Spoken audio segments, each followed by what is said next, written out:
people that may not be as, I don't know, looking at facts or know where to look for facts, because we see that on our show. Well, let's also be honest for a second, okay? The phone.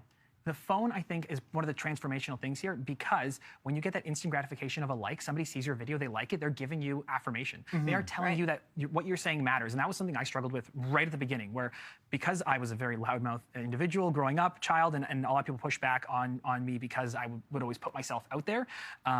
I found validation through the app. And so when you're talking about like people putting up misinformation because it bleeds, it leads, all that kind of stuff, I think, especially for a lot of newer creators, they see the likes and it's intoxicating. And so the second I was able to remove myself from that, stop focusing on how many likes, how many followers, how many whatever, the second I was able to stop focusing on that, I put out less content, I put out content that I cared about more, and I was able to be more honest to my audience. Frank, that is so hard to do, though. It really is. And how do you actually remove yourself from that? I think that there has to be like a moment where you realize, like you were saying, like, what do we want to do here? So your thing is you want to make sure that you're factual, you are telling stories that aren't being heard. For me, it is, you know what I'm really here for? I'm not making money doing this. I am here to talk about the things that matter to me. So if I'm upset about education or healthcare in Ontario, if I'm upset about the way that something is happening internationally, I'm going to talk about that. And it doesn't matter if it gets 1,000 views or if it gets 100,000 views. I'm going to make that video. You see creators deleting stuff that doesn't do well, or they're trying to game the algorithm.